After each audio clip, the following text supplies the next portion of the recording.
Welcome to this YouTube session guys. My name is Ankit Sharma and हम जो है वो टॉप 15 मोस्ट इम्पॉर्टेंट क्वेश्चन देख रहे थे जो हमारा टारगेट कर रहा था एसबीआई पीओ को। और कल कुछ क्वेश्चंस हमने देखे थे लेकिन थोड़ी प्रॉब्लम हो गई थी कनेक्टिविटी में, इस वजह से हम उनको पूरा नहीं कर पाए। तो आज उसे कम्प्लीटली पूरा करेंगे, ठीक है। रिकॉर्डेड सेशन है तो इसको बिल्कुल ज़रूरी ध्यान से देखिएगा। तो कुछ क्वेश्चंस जो हैं वो ये तो हमने कर लिए थे क्वाड्रेटिक क्वेश्चन, ठीक है। आगे चलते हैं, ये सारे सॉल्व हो चुके थे। तो हम डीआई पे थे। सबसे पहले बात करते हैं। उसने बताया study the following graph carefully and answer the questions given below. Percentage of different types of employees in an organisation in 2 years. मतलब ये दो परसेंटेज दे रखे हैं आपको, कितने जो है एम्प्लॉयज हैं एक ही ऑर्गेनाइजेशन में दो डिफरेंट ईयर्स में। 1995 में आपके पास 1600 है और 1996 में 1800 है। और ये A B C D E F करके उनका परसेंटेज बता रखा है। तो हमें करना क्या है, सबसे पहले तो इनको डेटा को इवेलुएट करना होगा कि A B C D E F 1995 में और 1996 में कितना है। क्योंकि पहला काम हमेशा ध्यान रखना कि आप डेटा को इवेलुएट कर लो, वो ज़्यादा ईजी रहेगा। या फिर आप बाद में ऑन द स्पॉट क्वेश्चन जब आएगा तो उसके साथ साथ में हर एक क्वेश्चन में लेते रहेंगे तो वो थोड़ा टिपिकल रहता है। तो आप पहले ही क्या करें, क्वेश्चन में जो भी आपका आएगा उसके डेटा को सबसे पहले अपने पास निकाल के रख दें। समझ चुके हैं। तो हम सबसे पहले निकाल लेते हैं कि 1995 में ए 20% है, टोटल 1600 है। 20% का मतलब बाय फिफ्थ। तो हम 1600 को अगर 5 से डिवाइड करेंगे तो 320 आ जाएगा, ठीक है। ऐसे ही हम बी का भी निकालें तो बी कितना है आपके पास, 25%। 25% मतलब 1/4। तो अगर मैं इसको 4 से डिवाइड करूंगा तो आपके पास क्या आ जाएगा, 400 आ जाएगा। तो इसी तरीके से आप सारे निकाल लो। जैसे 15% है, 15% अगर मान लीजिए मुझे कभी निकालना पड़ता है तो हम क्या करेंगे, 1600 का हम 15% को दो पार्ट में स्प्लिट कर लेंगे, 10% और 5%। क्योंकि जो 10% होगा वही उसका हाफ 5% होगा ना। तो 1600 का 10% 160 है, ठीक है भाई। और अगर 10% 160 है तो उसका आधा 5% 180 ही होगा। माफ कीजिएगा 80 होगा, ठीक है। अगर 10% 160 है तो 5% 80 होगा ना। तो 160 और 80 240 हो गया। तो इसी तरीके से मैंने डेटा जो है वो पूरा कैलकुलेट कर लिया है, जिसमें ए जो है वो 320, बी जो है वो 400 और सी जो है वो 240 करके हमने सारा डेटा सबसे पहले निकाल लेंगे, ठीक है। फटाफट निकालना है, परसेंटेज टू फ्रैक्शन आपको डीआई में आना ही आना चाहिए, ध्यान रखना, ठीक है। अब उसने क्वेश्चन क्या पूछा है, in the case of which of the type of employees was there a decrease from 1995 से 1996 में। मतलब कौन सा ऐसा आपके पास जो केस है जिसमें एम्प्लॉयज का डिक्रीमेंट हुआ है 95 से 96 में। तो अगर मैं ए में देखूं तो भाई इंक्रीज हो रहा है, बी में भी इंक्रीज हो रहा है, सी में भी इंक्रीज हो रहा है, डी में डिक्रीज हो रहा है और ई में डिक्रीज हो रहा है। तो अपने पास दो ऑप्शन आएंगे, डी और ई, जिसमें डिक्रीज हो रहा था। समझ गए यहाँ तक? तो हमारा आंसर क्या आएगा, फर्स्ट सेकंड ऑप्शन, ठीक है, डी एंड ई। चलिए नेक्स्ट क्वेश्चन पे चलते हैं। नेक्स्ट क्वेश्चन उसने बताया कि if 175 A types employees are additionally recruited in 1996। मतलब 1996 में हमने डेटा निकाल लिया था ना, कितने थे, 320 थे 1996 में ए में। अब वो कह रहा है कि उसमें क्या है, 176 अगर और आ जाते हैं तो आपको बताना है कि what will be the new percentage of A type employees, ठीक है। तो अब अगर मैं बोलूँ कि 324 तो उसमें पहले से ही थे 1996 में, ठीक है। और 176 और आ गए तो ये 500 हो गया। अब 500 तो हमारे पास ए हो चुका है जो बढ़ गया है, लेकिन परसेंटेज निकालना है तो आपको टोटल भी तो ऐड होंगे। अगर ए में ऐड हुए तो वो टोटल में भी तो ऐड होंगे। तो 1800 टोटल नहीं होगा, टोटल कितना होगा, 1800 में भी हम 176 जोड़ देंगे, मतलब 1976। तो हम क्या करेंगे, 500 का 1976 से डिवाइड करके उसका परसेंटेज निकालेंगे। तो 500 को अगर मैं 1976 इंटू 100 करूंगा, और अप्रॉक्सीमेटली हमेशा ध्यान रखिए कि ये जो चीज़ है ना अप्रॉक्सीमेटली, ये आपको बहुत फायदेमंद रहती है। तो अगर मैं इस नीचे वाली वैल्यू को 2000 मान लेते हैं, क्योंकि ऑप्शन भी जो है वो 5-5 के डिफरेंस पे है।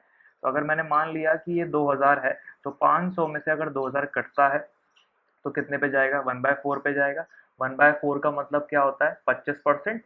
तो अप्रॉक्सीमेटली ये जो होगा 25% होगा। और आप इसे इवेलुएट भी करेंगे तो आपके पास कितना आ जाएगा, ये आ रहा है 25.3%। तो इसीलिए हमारा जो आंसर है वो सी ऑप्शन। तो इसी तरीके से क्वेश्चन में आपको क्या करना होता है, अपना मेंटल कैलकुलेशन पे फोकस करना होता है, थोड़ा स्मार्ट वर्क खेलना होता है। क्वेश्चन किस तरीके से पूछे गए, ऑप्शन किस तरीके से दिए गए, ठीक है। चलिए क्वेश्चन नंबर थर्ड की तरफ चलते हैं। उसने क्या बताया कि the number of C type employees in 1996 was what percent of the number of B type employees in 1995। मतलब हमें बताना क्या है, कि 1996 में सी टाइप वाले जो बंदे थे, पहले तो कितने थे, वो कितने थे आपके पास, अगर हम देखें तो 1996 में सी टाइप वाले 360 हैं, ठीक है, 360 आ गए। और ऐसे ही बात करें 1995 में बी, 1995 में बी कितने हैं, वो है 400। तो 360 400 का कितना परसेंट होगा, ये आपको इवेलुएट करना है। तो 360 400 का कितना परसेंट है, देखिए 2 जीरो से 2 जीरो कैंसिल कर लो, 90 से कट जाएगा, तो आपका आंसर डायरेक्टली क्या आ जाएगा, 90 हमारा आंसर होगा। समझ चुके हैं सभी, ठीक है, काफी इजी सा लिया है ताकि आप ज्यादा समझ पाएं। क्वेश्चन नंबर 4 पे आते हैं। What was the difference in the number of D-type employees in 1995 and A-type employees in 1996? तो हमें 95 में D और 96 में A के बीच में डिफरेंस देखना है। तो 95 में कितने आ रहे हैं, D 288, और 96 में A कितने आ रहे हैं, 324। तो अगर मैं इसमें 12 और जोड़ दूं तो आपके पास 300 हो जाएगा, और 12 और 24 कितना होता है, 36। तो इसीलिए हमारा जो आंसर है वो क्या आ जाएगा, 36 जो है वो करेक्ट आंसर होगा, मतलब D option is the correct option. समझ गए उनके बीच का डिफरेंस। तो इस तरीके से एवेलुएट करें हमेशा दे। चलो क्वेश्चन नंबर 5 पे आ जाते हैं। What was the difference in the number of C type employees in between 1995 to 1996? मतलब सी जो टाइप के एम्प्लॉयज थे वो 95 से 96 के बीच में, उनके बीच का डिफरेंस क्या है, फटाफट बताइए।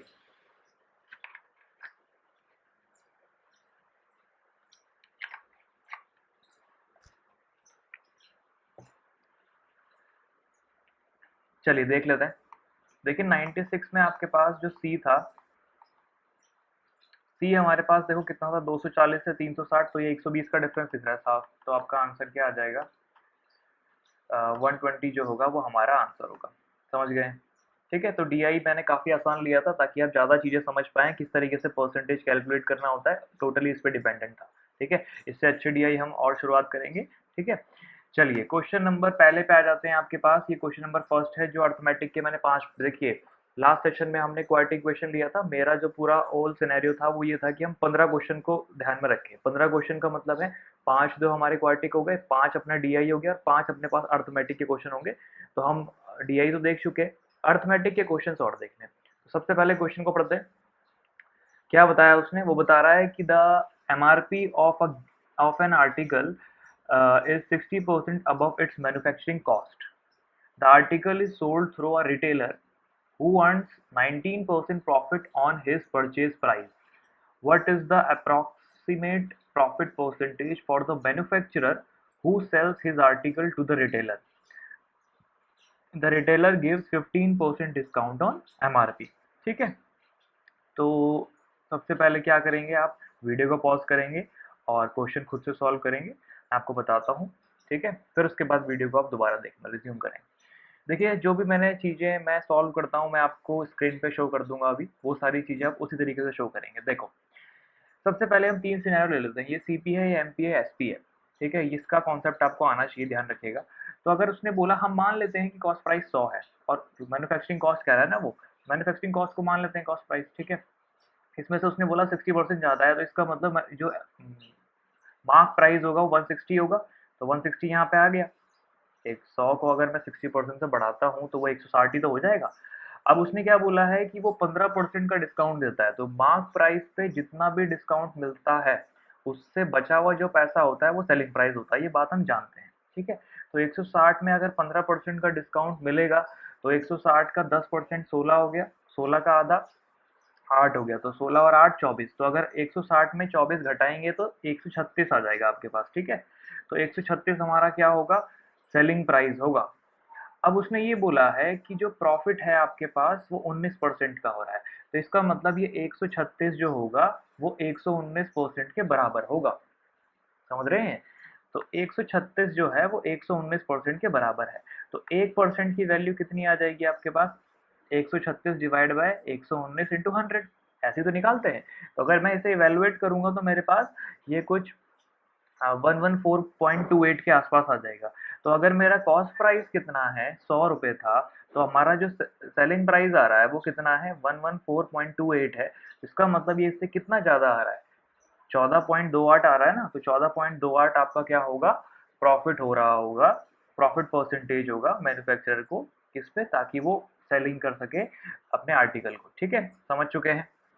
क्वेश्चन नंबर सेकंड पे आते हैं। देखिए, पढ़िए क्वेश्चन फटाफट।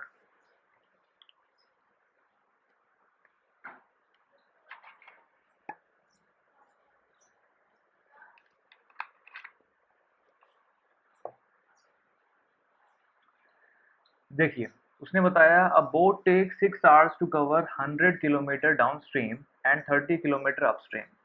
ठीक है, धारा की दिशा में जाती है तो 100 किलोमीटर को, और विपरीत आती है धारा की दिशा से तो 30 किलोमीटर को 6 घंटे में कोई बोट कवर कर लेती है, ये बताया गया। If the boat goes 75 kilometre downstream and returns back to its starting point in 8 hours, मतलब जाती है 75 किलोमीटर और वापस आती है अगर, तो वो 8 घंटे में पूरे को क्या कर लेगी, पूरा तय कर लेगी।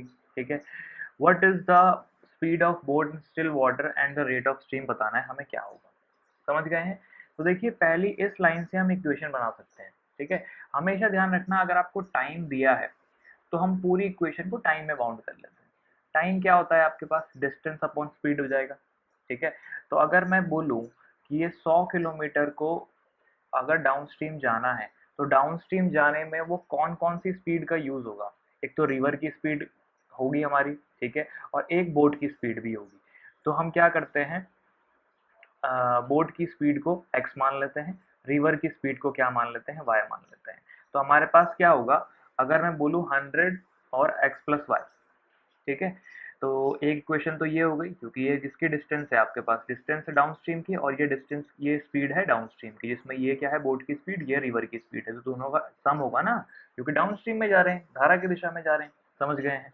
ऐसे ही बात करें, अगर 30 किलोमीटर को ट्रैवल कर रहा है अपस्ट्रीम, अपस्ट्रीम का मतलब क्या होगा, आपके पास विपरीत आ रहे हैं, तो उसमें बोट x माइनस वाई हो जाएगा, वो बोट की स्पीड है या रिवर की स्पीड है। क्या किसी के दिमाग में ये तो नहीं आ रहा है ये y माइनस एक्स होना चाहिए था, नहीं। ठीक है, ये गलत होगा। क्यों गलत होगा, क्योंकि दोनों सिनेरियो में बोट की स्पीड को ज्यादा मेजर किया जाएगा। अगर मैं y को x से माइनस कर दूंगा, इसका मतलब ये बताया जाएगा इस चीज से कि बोट, रिवर की जो स्पीड है वो ज्यादा है। लेकिन रिवर की स्पीड अगर ज़्यादा हो जाएगी, बोट की स्पीड अगर कम हो जाएगी, तो वो तो उसको अपने साथ ले जाएगी, तो अपने साथ ले जाएगी तो अपस्ट्रीम तो हुआ ही नहीं। तो अपस्ट्रीम हमें कराना है, ध्यान रखना। ठीक है, तो हमें हर सिनेरियो में बोट की स्पीड जो है वो रिवर की स्पीड से ज़्यादा ही होती है। ठीक है, इन केसेस में। तो अगर हमारे पास पहली इक्वेशन तो ये बन गई, ऐसे ही हम दूसरी इक्वेशन बना लेते हैं इस चीज़ से। उसने क्या बोला, 75 को डाउनस्ट्रीम और वापस आता है स्टार्टिंग पॉइंट पे, मतलब 75 पे ही। तो 75 जो है उसको डिवाइड करेंगे x plus y, plus 75 divide by x minus y बराबर 8 है। ठीक है, अब हम एक और तरीका अपनाते हैं कि 1 अपॉन एक्स प्लस वाई को हम कुछ भी चीज मान लेते हैं, और 1 अपॉन एक्स माइनस वाई को भी हम कुछ भी बी मान लेते हैं, मान लीजिए। तो ये दो चीजें मैंने मानी और इनको इक्वेशन में बाउंड कर दिया। तो पहली वाली इक्वेशन आपकी क्या बन गई, 100a plus 30b is equal to 6। सब कुछ मेंटल कैलकुलेशन पर डिपेंड है, ध्यान रखना। ये सारी चीजें आप दिमाग में लेके चल सकते हो, अभी तक कुछ भी लिखने की जरूरत नहीं थी। ठीक है, 100a plus 30b, 30b is equal to 6 हो गया। ऐसे ही सेकंड इक्वेशन अपने पास 75a plus 75b is equal to 8 हो गया। अब मुझे इसे एलिमिनेट करना है, इस इक्वेशन को सॉल्व करना है। तो आप क्या करो, इस इक्वेशन को किससे मल्टीपल कर लो, 3 से, और इस इक्वेशन को किससे मल्टीपल कर लो, 4 से। तो अगर मैं इसको रिजॉल्व करूंगा तो आपके पास मल्टीपल करने में ये आपस में कैंसिल आउट हो गए। ये कितना हो जाएगा, 90 हो जाएगा। ये कितना हो गया, 300, 300 में से 90 जाएगा तो 2110 बी हो गया। और आपके पास 6 3 18 हो गया, और ये 32 हो गया। 32 में से अगर 18 चला जाएगा तो 14 बचेगा। तो इसी का मतलब b की जो वैल्यू है वो कितनी आ जाएगी, 1/15। अगर b की वैल्यू 1/15 है तो a की वैल्यू जो होगी 1/25 होगी। तो इसका मतलब ये इनके बराबर है, तो इनके बराबर है तो इज इक्वल टू यहाँ पे क्या आ जाएगा, 1/25। तो अगर 1 upon x plus y is equal to 1/25 है, तो हम ये कह सकते हैं ना कि x प्लस वाई किसके बराबर है, 25 के बराबर, और x माइनस वाई किसके बराबर है, 15 के बराबर। तो इनको अगर एलिमिनेट हम रिजॉल्व करते हैं तो x की वैल्यू आपके पास 20 आ जाएगी और y की वैल्यू आपके पास 5 आ जाएगी, तभी ये चीज पॉसिबल हो सकती थी। तो इसीलिए हमारे जो आंसर आएंगे, मतलब बोट की स्पीड कितनी थी, 20 थी, और रिवर की स्पीड कितनी थी आपके पास, 5 थी। तो ये आपके पास आंसर रहे होंगे। समझ गए हैं मेरे हिसाब से सभी। चलिए क्वेश्चन नंबर 3 पे चलेंगे, बहुत ही अच्छा क्वेश्चन है, बताइए। ठीक है, इंटरेस्ट पे बेस्ड है, क्या आंसर आएगा।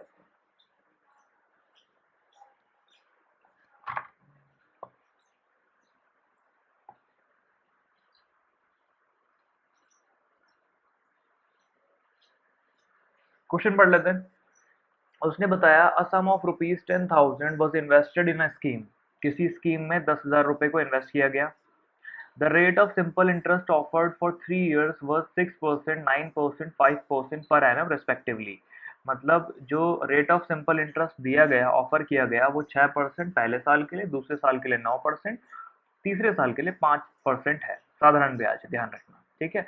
3 साल बाद after 3 years the whole amount was withdrawn, सारा अमाउंट निकाल लिया गया एंड दोबारा से इन्वेस्ट किया गया किस स्कीम में जिसमें इंटरेस्ट जो है वो 20% मिल रहा है, कंपाउंडेड एनुअली, चक्रवृद्धि ब्याज मिल रहा है 3 साल के लिए। तो आपको बताना है what is the total interest earn during 6 year period. तो पूरे 6 साल में उसको कितना इंटरेस्ट मिला होगा ये आपको बताना है, ठीक है। बहुत ही अच्छा क्वेश्चन है और बहुत ही इजी सा है, फटाफट मुझे बताएं इसका आंसर क्या आएगा, ठीक है। तो वीडियो को आपने पॉज कर लिया होगा, मैं आपको आंसर बताता हूँ किस तरीके से सॉल्व करना था। देखिए, सबसे पहले तो सिंपल इंटरेस्ट हम जानते हैं कि 3 सालों में सिंपल इंटरेस्ट कितना हो जाएगा। अगर पहले साल में 6 मिल रहा है, 2 साल में 9 मिल रहा है, तीसरे साल में 5 मिल रहा है, तो इसका टोटल कितना हो गया आपके पास, 6 और 9 15, 15 20। तो इसका मतलब 3 साल में 20% का इंटरेस्ट मिलेगा। अगर अमाउंट मेरा कितना है, प्रिंसिपल मेरा कितना है 10,000, तो 10,000 पे 20% और मिलेगा, तो 10,000 का 120% हम निकाल लेंगे तो हमारे पास तीसरे साल का प्रिंसिपल मिल जाएगा। मतलब ये जो पैसा हमने किया क्या है, इसमें इन्वेस्ट किया था। तो अगर हम इसे निकालें तो 20% हो गया आपके पास, ये बात सभी जानते हैं, सिंपल इंटरेस्ट को तो ऐड कर सकते हैं, ठीक है। तो अमाउंट आपके पास कितना हो जाएगा 3 साल के बाद, 12,000, ठीक है। तो 12,000 हमारे पास क्या आ जाएगा, तीसरे साल का अमाउंट हो जाएगा। मतलब ये तीसरे साल का प्रिंसिपल होगा जो कि आप कंपाउंड इंटरेस्ट में इंटरेस्ट इन्वेस्ट करने वाले हैं, ठीक है, सेकंड स्कीम में। अब इस पे उसने बोला कि 20% का क्या मिलता है, 3 साल के लिए ब्याज मिलता है। तो कंपाउंड इंटरेस्ट क्या होता है, ब्याज पे ब्याज होता है, आपको ब्याज जो होगा उस पर भी ब्याज मिलेगा। तो अब हम क्या नहीं कर सकते, 20-20 करके 40 नहीं कह सकते उसको, 60 नहीं कह सकते उसको, ठीक है। तो हमारे पास क्या होगा, 20% की फ्रैक्शन वैल्यू तो हम सभी जानते हैं क्या होती है, 1/5। तो 1/5 का मतलब क्या होगा कि पहले साल अगर आप 5 रुपए जमा कर रहे हो तो आपको उसका जो पैसा है 1 रुपए का इंटरेस्ट मिलेगा, तो वो 6 रुपए हो जाएगा। ऐसे ही सेकंड ईयर पे अगर आप 5 रुपए जमा कर रहे हो तो आपको फिर 6 मिलेगा, 1 रुपए इंटरेस्ट। 5 रुपए जमा कर रहे हो तीसरे में तो फिर से आपको 6 रुपए मिलेगा। अगर मैं इन तीनों का मल्टीपल करूंगा तो ये 125 हो जाएगा और ये प्रिंसिपल होगा जो कि हम इन्वेस्ट कर रहे हैं, मतलब 12,000 है ये 125 की वैल्यू, ठीक है। तो हमको क्या निकालना है, ये होगा 216, जो क्या है, अमाउंट होगा किसके बाद, 6 साल के बाद जो पैसा रहेगा जिसमें इंटरेस्ट और प्रिंसिपल दोनों है, ठीक है। तो अगर मैं बोलूं कि 125 की वैल्यू 12,000 है तो एक की वैल्यू कितनी आ जाएगी आपके पास, डिवाइड कर लीजिए 96।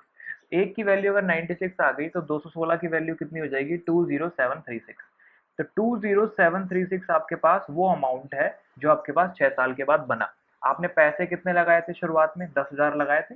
तो 10,000 आपका अगर पैसा शुरुआत में था, तो अगर वो 20,736 हो चुका है 6 सालों के बाद, मतलब इनके बीच का अंतर इंटरेस्ट मिला होगा ना। तो इंटरेस्ट कितना मिला, आप माइनस कर दें इसमें, तो 10736 आपके पास इंटरेस्ट आपको 6 साल के अंतर्गत मिला गया होगा।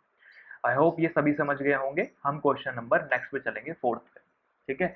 चलिए क्वेश्चन नंबर 4 पढ़िए फटाफट।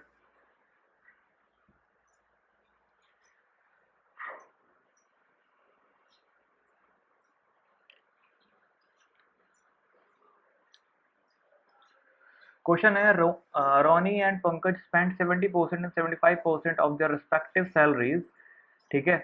पंकज केप्ट, मतलब जो भी उनकी सैलरी थी उसमें से रोनी जो है वो 70% क्या कर देता है, खर्च कर देता है, और पंकज जो है 75% खर्च कर देता है। Pankaj kept 60% of the remaining as saving, Pankaj ने क्या करा, 60% सेविंग कर ली और जो बचा हुआ पैसा था वो अपनी मदर को 5100 रुपए दे दिए, ठीक है। व्हाट वाज रोनीज मंथली एक्सपेंडिचर, अगर उसकी जो सैलरी है मंथली वो पंकज से 20% कम है। बहुत ही अच्छा क्वेश्चन है, फटाफट ट्राई करें और मुझे बताएं। चलिए देख लेते हैं। देखिए सबसे पहले हम मान लेते हैं कि पंकज की जो सैलरी है वो 100 रुपए है, लेट कर लो, ठीक है। तो इसका मतलब जो उसने खर्च कर दिया होगा वो कितना होगा, 75 रुपए होगा।